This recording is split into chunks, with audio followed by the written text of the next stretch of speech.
semana passada nós iniciamos um estudo falando do reino de Deus, um pouco falando das crianças e do que Deus em Jesus Cristo usou aquele exemplo das crianças para falar do reino dos céus.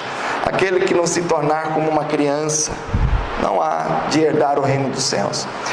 E Jesus estava ali usando as crianças, visível, um exemplo fácil de assimilar. Como é a característica da criança? No nosso GE nós compartilhamos quais as características de uma criança que mais te chama a atenção e que faz parte das características do reino de Deus. Então toda essa metodologia de Jesus de usar exemplos práticos, e usar exemplos práticos, Jesus usou as parábolas. E nós vamos começar hoje, não sei quando terminaremos, só sei que não vou falar de todas as parábolas, que são muitas. Talvez vou escolher o que Deus tocar no coração lá, durante as semanas, algumas, 5 no máximo, 6, mas tem muitas, é mais de 15 se eu não me engano. Então, irmãos, nós vamos estudar aquilo que o Senhor trouxe ao seu povo, falando em parábolas. Daqui a pouco vocês vão ver uma imagem ali, compartilhado nas redes sociais, divulgando isso. Compartilhe e passa para frente. Eu creio que Deus quer falar muito conosco. E o que são as parábolas? Por que Jesus usou as parábolas? Nós temos explicações não muito aprofundadas. O próprio texto nos dá essa resposta simples. As parábolas é uma forma didática de expressão usada no discurso. Nós vamos já abrir o texto e conferir tudo isso. O sermão famoso do padre Antônio Vieira diz sobre as parábolas, uma alegoria que conta alguma verdade importante. Uma alegoria, uma maneira de se expressar, mas que conta algo profundo na vida da igreja, do coração do povo. Alguns podem confundir parábolas com fábulas, histórias que vêm a ser um pouco fantasiosas. Mas a parábola está muito mais próxima à alegoria. Possui um fundo moral, possui uma situação prática na vida da igreja. Assim como Jesus usou as crianças. Compare-se com uma criança, está ali, o povo está vendo a criança real. Jesus falou: eu sou o bom pastor, e o bom pastor dá a vida pelas ovelhas. Todo mundo sabe o que é um pastor de ovelha, todo mundo sabe o que é uma ovelha, todo mundo conhece essa realidade. As fábulas já não têm essa realidade. Embora contendo um exemplo quase sempre moral, as fábulas são narrativas não verdadeiras. Em 2 Reis, não precisa abrir, 14:9, diz o texto que as árvores falam, certo? Outro texto, Jesus dizendo: as pedras clamarão. Você já viu pedra com boca falando? Então isso não são parábolas, isso são como que fábulas, como algo tirado de uma, não da realidade, mas nos ajuda também a entender. Imagina o dia que uma pedra clamar, né? Imagina a situação. Mas isso não é uma verdade prática. As parábolas, ela tem essa facilidade, por isso que era bom de comunicar por parábolas. E Jesus, o mestre dos mestres, passamos pelo dia do professor, Jesus, o mestre das parábolas, para nos ajudar com isso. Parábola é então uma analogia mais ou menos perfeita de uma exposição figurativa do pensamento formado em nossa mente, uma imagem que nos leva a perceber uma verdade oculta. Ela nos leva a entender coisas maiores, porque quando Jesus fala, por exemplo, do bom pastor, todo mundo entende que é o pastor e a relação dele com a ovelha. Só que a relação de Jesus com a sua igreja é muito mais do que apenas um pastor com uma ovelha. Quero que os irmãos então abram suas Bíblias no Evangelho de Mateus capítulo 13, 35. Eu vou me estender um pouco mais nessa introdução, porque ela não é uma introdução somente para o dia de hoje, mas ela vai servir para os outros estudos também. Então, Mateus capítulo 13, 35.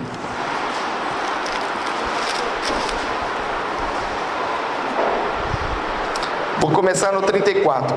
Perdão, irmãos. 13, 34. Todas essas coisas disse Jesus às multidões por parábolas, e sem parábolas nada lhes dizia. Olha só, o texto quer nos dizer que não tinha quase nada sem parábola. O Jesus abria a boca, era parábola, era um exemplo. 35. Para que se cumprisse o que foi dito por intermédio do profeta. E o que disse o profeta? Abrirei em parábolas a minha boca, publicarei coisas ocultas desde a criação do mundo. Esse texto está em Salmo 78, 2, citado aqui em Mateus. Voltando aí nesse mesmo capítulo 13, você ir para o verso 13 e 14. Por isso lhes falo por parábolas, porque vendo não veem, ouvindo não ouvem, nem entendem. De sorte que nele se cumpre a profecia de Isaías: ouvireis com os ouvidos e de nenhum modo entendereis, vereis com os olhos e de nenhum modo percebereis, porque o coração deste povo está endurecido, de mau grado ouviram com os ouvidos e fecharam os olhos, para não suceder que sejam com os olhos, ouçam com os ouvidos, entendam com o coração, se convertam e sejam por mim curados.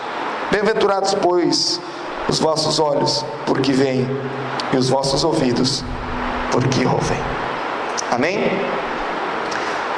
Pastor, agora complicou tudo. Esse texto não dá um ponto de interrogação assim, parece que liga um sinal alerta, um vermelho, uma sirene da ambulância. Para aí, dá um pare. O Senhor disse que as parábolas não eram para facilitar, para Jesus falar com o povo e entender o seu discurso. Agora vem aqui e fala que não é para entender mais nada.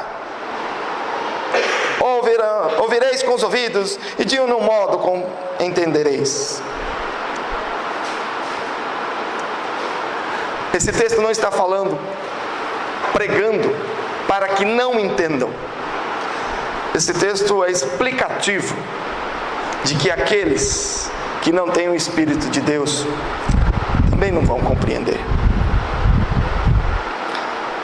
Alguns comentaristas da nossa tradição calvinista colocam nesse texto a predestinação, a eleição daqueles predestinados, ao ouvirem, entenderão. E aqueles que não têm o Espírito do Senhor vão se fechar, vão com o coração endurecido, vão se travar mais ainda e não vão compreender. De mau grado ouviram com os ouvidos e fecharam os olhos. Esse povo não vai nem querer te ouvir. Aqueles que não pertencem ao Senhor. E eu acho que você já ouviu isso. Algum dia que você convidou alguém para ir para a igreja, a pessoa, para, não vem com essa história de novo. Quer nem ouvir essa conversa. Uma vez uma pessoa falou assim, não, mas eu posso orar para você, por você? Ela falou, não, eu oro sozinho. Que educação. Coração duro. Esses vão ouvir e não vão entender. Então o texto não é um texto profético para que eles ouçam e não entendam. É um texto explicativo, onde eles vão ouvir e não querem nem ouvir a palavra. Com os ouvidos e de nenhum modo entendereis. Vão ver com os olhos e de nenhum modo eles vão perceber. Porque o coração deste povo está endurecido. Por causa desse coração duro, nem parábola, não vai entender. De mau grado ouviram com os ouvidos e fecharam os olhos, para não suceder que vejam com os olhos, ouçam com os ouvidos, entendam com o coração, se convertam e sejam por mim curados. Esse povo não quer isso. Esse povo não quer, porque tem receio. O quê? Se eu der bola para ele, se eu for lá no culto, ouvir aquele culto, e se eu se converter? Eu vou virar crente? Eu não quero não. É verdade, tem gente que tem medo de virar crente, acha que a gente que é bicho papão, não sei porquê.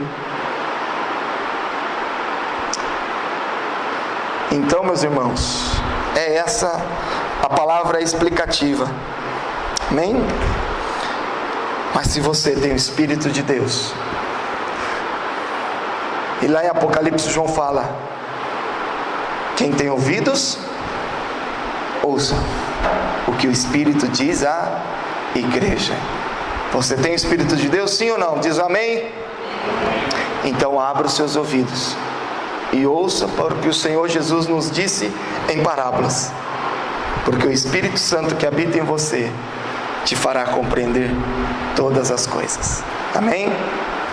Se você tem o Espírito, ouça. Se você não tem, meu irmão, é tempo de abrir e buscar: Senhor, abra os meus olhos da fé, abra os meus ouvidos da fé, para que eu compreenda. Muita gente já falou para você assim: ah, pastor, eu leio a Bíblia e não entendo. Ah, é muito difícil. Não é verdade? Você não já escutou isso muitas vezes? Mas antes de nós lermos a palavra, a gente não sempre pede ao Senhor que nos ilumine, que abra a nossa mente, os nossos olhos, molde o nosso coração. Agora você imagina alguém lendo a Bíblia, um coração de pedra, olha e não quer ver, lê mas não quer entender. Como que ele... Nem parábola resolve. Nem parábola resolve. Não vai ter jeito. Você sabe aquilo quando você fala com uma pessoa e a pessoa te ouve, mas não te escuta? Alguém que te ouve, mas não te escuta. Eu não estou doido não, é isso mesmo. É isso que o profeta está dizendo. Tem gente que vai ouvir e não quer nem escutar, não quer entender. Nem parábola resolve. Por quê? Porque é coração duro. Mas o Senhor quer falar contigo hoje, você que tem o Espírito Santo de Deus. Porque Jesus fala em parábolas para ilustrar de forma enfática os ensinamentos profundos. Método pedagógico destinado àqueles que tinham um coração predestinado, abertos. Já vou me adiantar. Esses são a terra boa. Amém? Vamos então abrir o texto da primeira parábola que eu quero trazer aos irmãos. Evangelho de Mateus, aí no capítulo 13, onde você está aberto.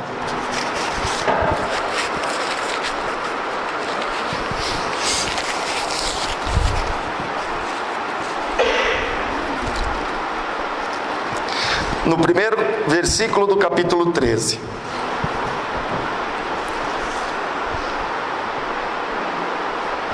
Naquele mesmo dia, saindo Jesus de casa, assentou-se à beira-mar, e grandes multidões se reuniram perto dele, de modo que entrou num barco e se assentou, e toda a multidão estava em pé na praia.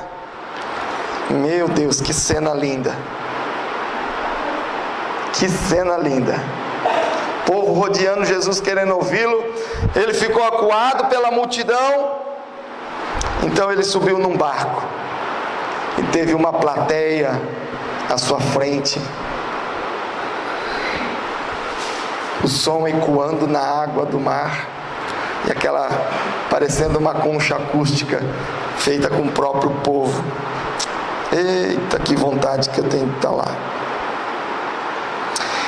Verso 3: E de muitas coisas lhes falou por parábolas, e dizia. Então, vendo que não era só essa parábola, tinha muitas outras, mas essa aqui é o seguinte: eis que o semeador saiu a semear, e ao semear uma parte caiu à beira do caminho, e vindo as aves a comeram. Outra parte caiu em solo rochoso, onde a terra era pouca, e logo nasceu, visto não ser profunda a terra. Saindo, porém, o sol a queimou, e porque não tinha raiz, secou-se. Outra caiu entre os espinhos, e os espinhos cresceram e a sufocaram. Outra, enfim, caiu em boa terra, e deu fruto, a 100, a 60 e a 30 por um. Quem tem ouvidos para ouvir, ouça. Parece o texto de João, não é? Quem tem ouvidos, ouça. Quem tem, tem. Quem não tem, busca no Senhor, que ainda há tempo. Irmãos,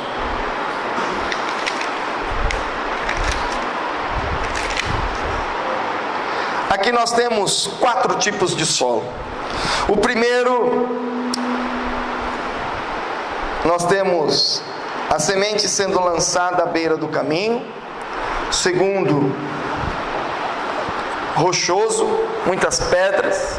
Terceiro, nos espinhos, a terra e as plantas com espinhos plantadas, e a semente ali no meio das plantas com espinho. E por fim, a terra boa. Mas temos nesse texto também a grande comparação entre o semeador e a semente. Esse texto nos instrui que Jesus é tanto o semeador quanto a semente. O Senhor Jesus, Ele é o verbo, quando João disse. Ele é o Logos, a palavra. Ele é o pregador e o conteúdo da pregação. Jesus Cristo veio pregar o Evangelho, e Ele era o próprio, a mensagem e o mensageiro. Ele pregava e falava de si mesmo: vinde a mim, vinde a mim.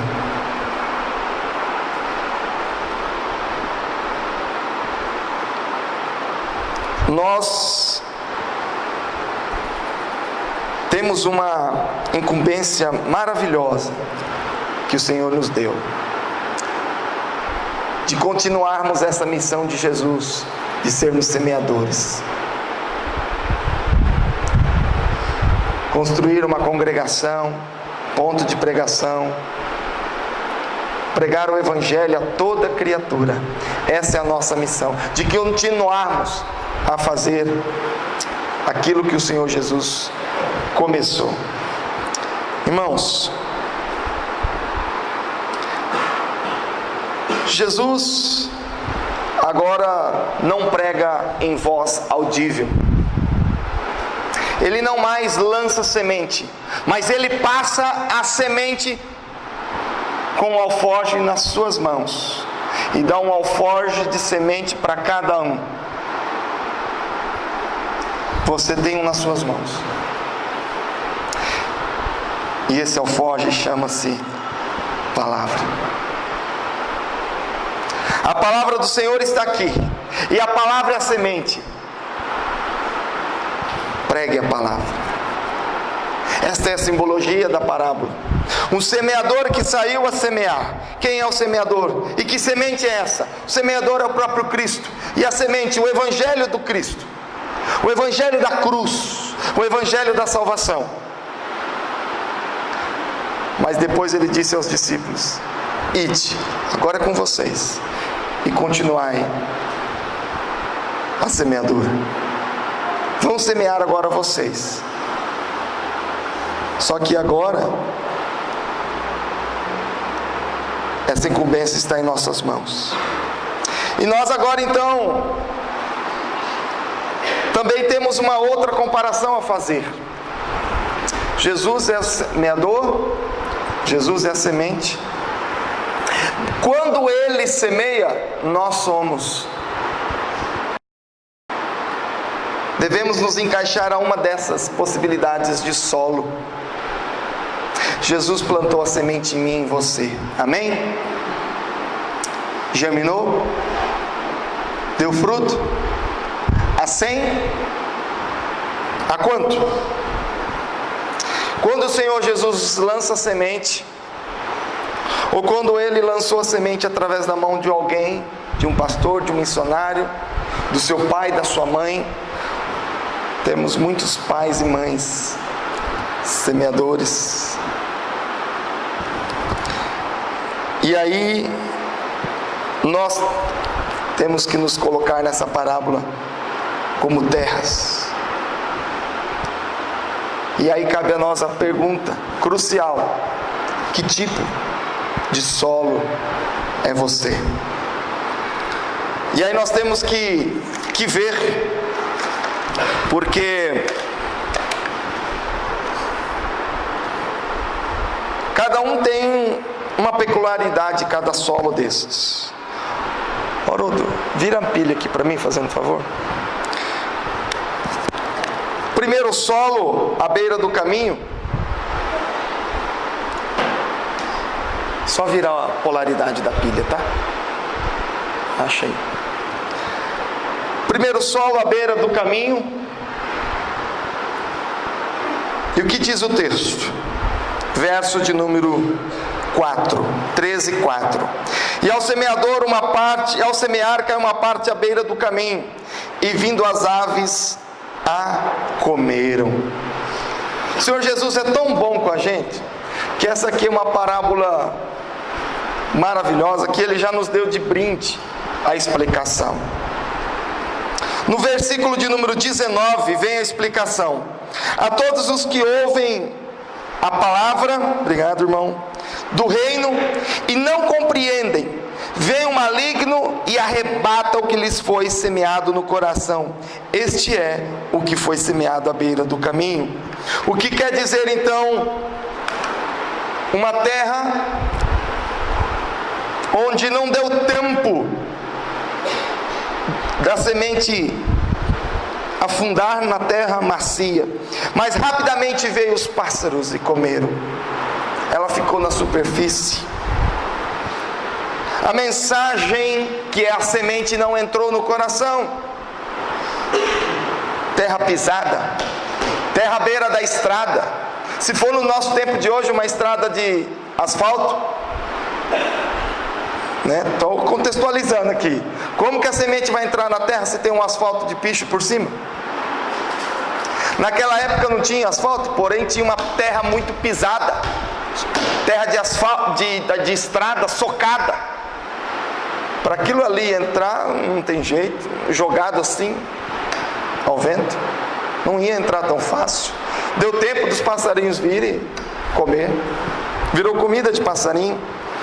Quem é esse pássaro? Satanás, o maligno, que vem e rouba aquilo que você... O que o pastor disse? Não sei, não prestei atenção, eu estava no zap. Eu não sei, eu estava prestando atenção no cabelo da irmã tão bonito do meu lado. Eu não sei, eu fiquei prestando atenção nos instrumentos, que tanta coisa aqui em cima.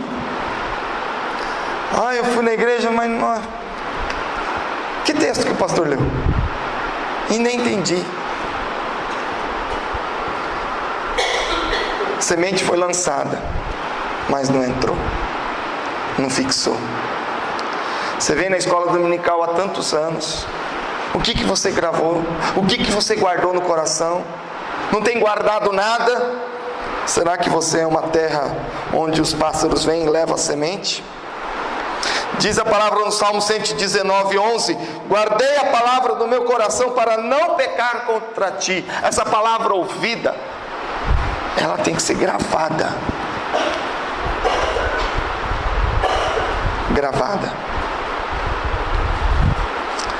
O ano passado eu falei um sermão aqui com os irmãos sobre as pedras. Pedras que falam, alguém lembra disso? Pedras que falam. A gente, pastor, quando prega, né, tem alguns sermões que a gente grava mais no nosso coração. Esse sermãozinho eu gravei muito. São vários tipos de pedra que se encontra na Bíblia. A grande pedra da cruz do sepulcro de Jesus, as pedras onde foram escritas as leis, as pedras que as 12 tribos pegaram no rio Jordão e guardou e fez lá um memorial. E nas pedras da lei, elas foram escritas como a lei, cravadas pelo dedo de Deus, entalhadas. E nessa simbologia, a lei de Deus, a palavra de Deus está entalhada.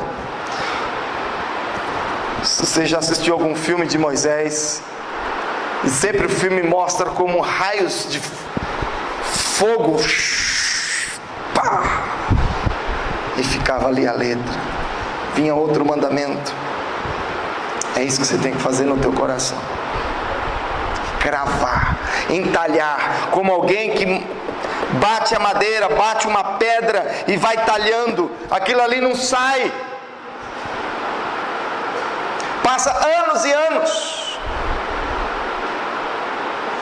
As pedras de mármore dos túmulos, talhadas, chuva, sol, dia, noite, anos e anos, e ficam lá marcados o nome do indivíduo, data de nascimento, data de falecimento. O que é cravado na pedra ninguém mais tira. É assim que tem que ser a palavra no teu coração. Se você não tem gravado a palavra de Deus no teu coração, saiba que o inimigo está levando. Segundo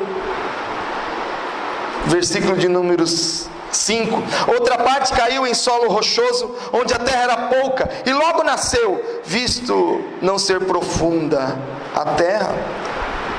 Uma terra misturada com muita pedra, rocha, e aquilo ali era uma areinha fina e tinha muitas pedras. Raiz sem profundidade, porque as pedras impediam de chegar ao solo. Ela nasceu, brotou, mas logo o calor veio e ela não tinha sustentação para vencer o sol quente.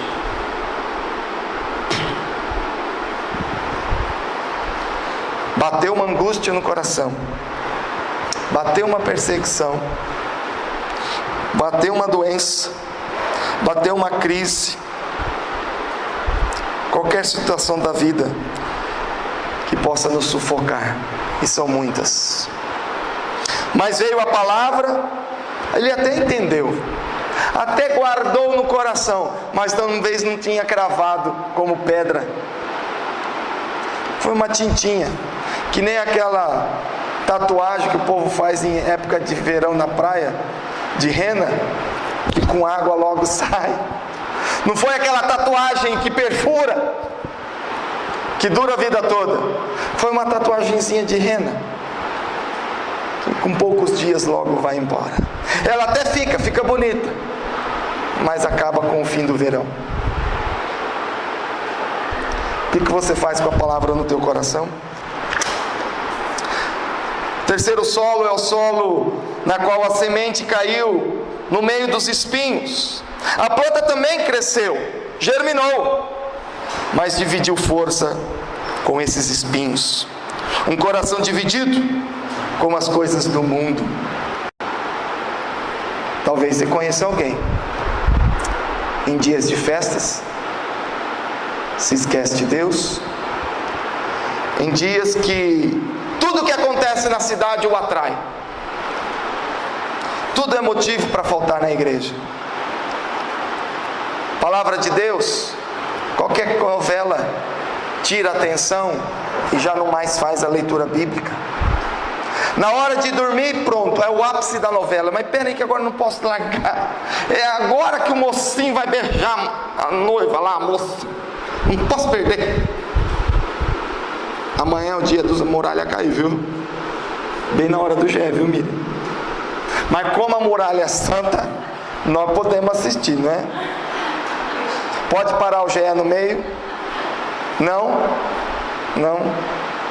Então tá bom, combinado. Não pode parar amanhã, o GE no meio. Nem que a muralha fique em pé ou caia, amanhã o GE continua. Bom, a gente é traído pelas coisas do mundo, é dividido. Eu lembro muito do texto do jovem, Mateus capítulo 8, nós já estamos no 13, volta aí um pouquinho a folha. Evangelho de Mateus capítulo 8, 21 e 22. E outro dos discípulos lhe disse: Senhor, permita-me primeiro sepultar meu pai. Replicou-lhe Jesus. Porém o Senhor Jesus: segue-me e deixa os mortos a sepultar os próprios mortos. Eu fico me perguntando se este discípulo, se esse jovem, e não é à toa que o texto chama de discípulo, não chama de estranho, não chama de estrangeiro, não chama de ímpio, chama de discípulo, chama de membro da IPI, de Tupi Paulista. Só que mesmo assim o discípulo, mesmo membro da IPI de Tupi Paulista, na hora que Jesus falou, venha, que nem o personagem da escolinha, né? Venha, para matar a saudade. Ele falou assim, fui. Ele não acompanhou o venha do Senhor Jesus. Venha comigo, jovem discípulo. Falou Jesus o seguinte: meu pai morreu.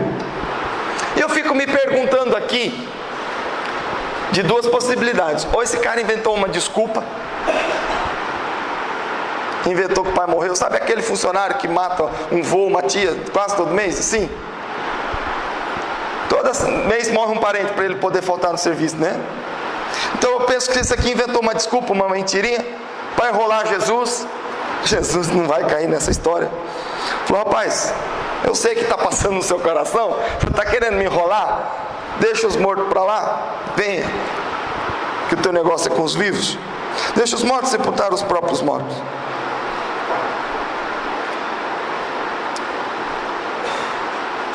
Ou talvez esse cara realmente, o pai morreu, e ele foi sincero. Falou: Jesus, meu pai morreu, preciso lá fazer o negócio. E aí que vem a diferença. O que é mais importante no momento? As coisas do mundo? Ah, pastor, importante, era o meu pai. Jesus está dizendo aqui: nem teu pai é maior do que eu, nem sua mãe é mais importante do que a mim. Temos o exemplo de Marta e Maria. É importante fazer um chazinho para Jesus? É importante fazer uma comidinha para Jesus? É. Querendo ou não, mais tarde, mais cedo, mais tarde, Jesus ia comer. Comeu na casa de muita gente. Porém, o que é mais importante? Agora era a hora de ouvir. Por isso Maria acertou. Eu duvido que Maria não ia servir nada para Jesus também. Duvido. Opa! Qual mulher que não faz isso? Porém, e mulher ainda que como a Maria, que amava Jesus, cria no Senhor, no Jesus como Cristo, o Senhor. Só que primeiro ela fez a opção certa. E qual que é a opção certa? A opção certa é ir conosco para Junqueira no sábado. A opção certa é estar aqui. A opção certa na hora de ler a Bíblia, vamos ler a Bíblia. Na hora de jejuar, a hora de jejuar. A hora de buscar oração, é oração. Não deixa nada te distrair. Na hora de fazer a visita, é visita. Na hora de assumir o compromisso com as coisas de Deus. E a gente inventa tudo. Pastor, mas é importante. Pastor, é meu trabalho. Pastor, eu tenho que cuidar do filho. Pastor, eu tenho que cuidar da minha mãe que está doente. Tudo coisa importante. Profissão importante, filho importante, mãe, pai doente é importante. Mas Jesus falou: deixa para lá. Eu sou prioridade. Quando a semente cai em solo espinhoso, essas coisas ganham. As coisas do mundo acabam tendo mais valor do que servir a Deus. E por fim, capítulo 13, voltando ao nosso texto principal. Outra então, enfim, caiu em boa terra, e deu fruto a 100, a 60 e a 30 por um. Na explicação de Jesus, lá no verso 23, mas que foi semeado em boa terra é o que ouve a palavra e a compreende. Este frutifica e produz a 100, a 60, a 30 por um. Meu irmão, você é terra boa?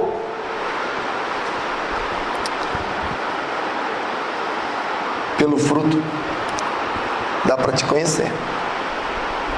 Eu não vou julgar, mas Jesus nos deixou algumas pistas.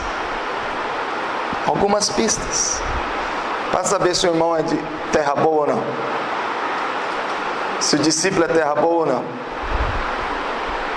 Não vou poder julgar e dar um juízo final, porque eu não sou juiz de ninguém, nem da minha esposa e nem dos meus filhos, nem da minha casa. Eu não posso julgar ninguém, não é minha tarefa. E se fizer isso, eu estou pecando.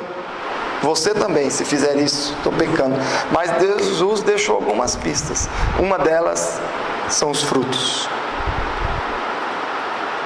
Se a semente cair em bom solo, aquela terra roxa do norte do Paraná, meu cunhado tem umas terras ali em EP, e ele pegou um pouco dessa terra ali, ó, no sítio dele, coisa linda, na fazenda ali da família dele. Está arrendado para cana lá. Plantou, nasce. Coisa linda. Esses dias nasceu até um monte de javali lá. Destruiu tudo que tinha na roça lá. O negócio é tão bom que até os bichos querem comer a comida de lá. Irmão, você joga, dá. Você é assim? Ouviu a palavra no domingo? Frutifica durante a semana?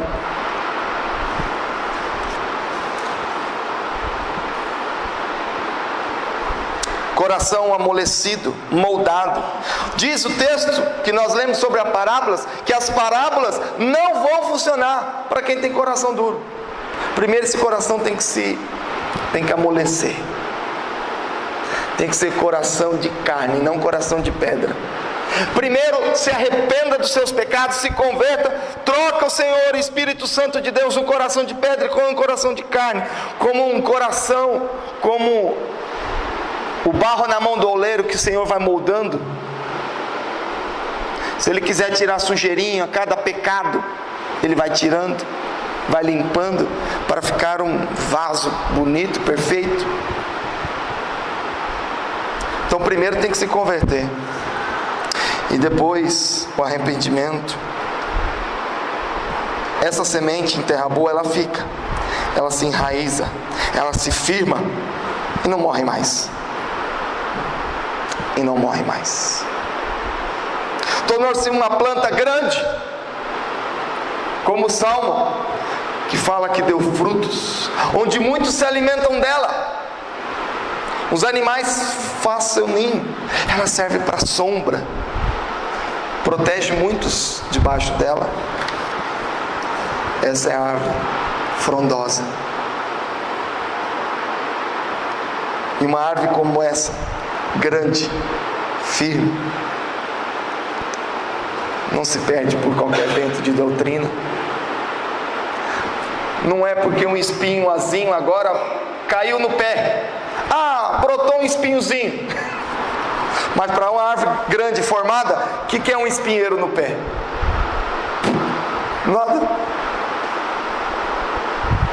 Nada. Aliás, debaixo de árvore frondosa não nasce nada. Não é interessante uma coisa dessa? Você já viu um pasto? No sítio, um pasto? Né, Gessé? Me ajuda aí, Gessé. Mas lá no meio do pasto tem uma mangueira, um pé de manga. Debaixo da sombra dela não tem capim, né? Agora você me explica, das duas uma, é porque os bois ficam ali comendo, é por causa da sombra, não bate sol e tudo. Mas o capim em volta nasce. Debaixo da mangueira não tem grama. Interessante isso. Ali não nasce capim, ali não nasce espinheiro, porque a árvore é grande e forte. E se nascer, não tem força, porque ela é grande e forte, porque ela é como o monte Sião, e nós lemos que não se abala, mas permanece para sempre. Essa é a árvore frondosa da fé. Pode vir vento de doutrina, pode vir o que vier, eu sei que você vai permanecer, porque você é uma terra forte. Qual terreno é você, meu irmão? Pastor, graças a Deus, em Cristo Jesus, eu sou uma terra fértil, na qual o Senhor plantou a semente, e eu estou aqui firme e forte, em nome de Jesus. Você pode dizer um amém? Muito bem. Se você agora Jesus te convoca para ser semeador, plantar novas árvores, jogar mais sementes, e não importa onde cair a semente. Ah, pastor, o senhor disse que como bom presbiteriano, que a semente boa é predestinada, né? Só que um detalhe: o Senhor Jesus, como bom semeador, jogou só na terra fértil, ou ele jogou em todas? Você não sabe quem vai germinar, quem vai crescer. Pregue a tempo e fora de tempo, para todos, porque quem dá o crescimento é o Espírito Santo de Deus. Eu não vou pregar para aquele homem lá, porque ele já é rico, famoso, homem de sucesso, importante, tem de tudo. Meu irmão, pregue para ele, porque a única coisa importante nesse mundo é Jesus, e ele não tem. Tem gente que tem dificuldade de pregar para gente famosa. O apóstolo Paulo era especialista, né? Paulo gostava dos bambambá, só pregava para os ruins quando ele estava preso. Então, irmãos, pregue para todo mundo, porque quem vai saber se aquele solo é rochoso, espinhoso, terra dura que não germina e o pássaro vai levar embora, isso é coisa da contabilidade de Deus. O pastor Jeremias Pereira falou assim: tu prega, os que vão ser, os que não vão ser, deixa que a contabilidade é Jesus. Você é o vendedor da empresa. Você vende. Agora, para a contabilidade, quem vai para lá, para cá, isso é de Deus, e você não faz, se mete nessa história. Teu papel é pregar. Pregar. Ide por todo mundo, pregar o evangelho a toda criatura. Primeiro você se avalie como solo, depois você se avalie como semeador. Porque o Senhor Jesus em carne não está mais aqui, e o Espírito Santo de Deus também não sai pregando aí não. Ele prega através da minha boca, caminhando com o meu pezinho e com o teu pezinho. Ele abençoa através da tua mão e da minha mão. Por isso disse: impõe as mãos sobre os enfermos e ele será curado. Pedi para o amado colocar lá para mim, eu não pus, né? Põe aquela outra foto lá para mim, amadão, para não perder o serviço de vocês. Vem cá. A que você fez para mim, minha amada.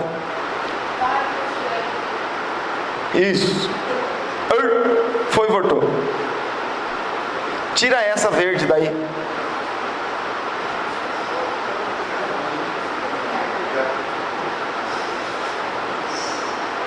Você tem que jogar, abrir e jogar ela. Aí.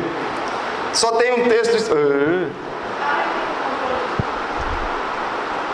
Pronto. Aí. Semeador, Jesus. E os que falam no seu nome, você e eu. A semente é a palavra, que é o próprio Senhor Jesus, o Salvador. E os terrenos, os corações.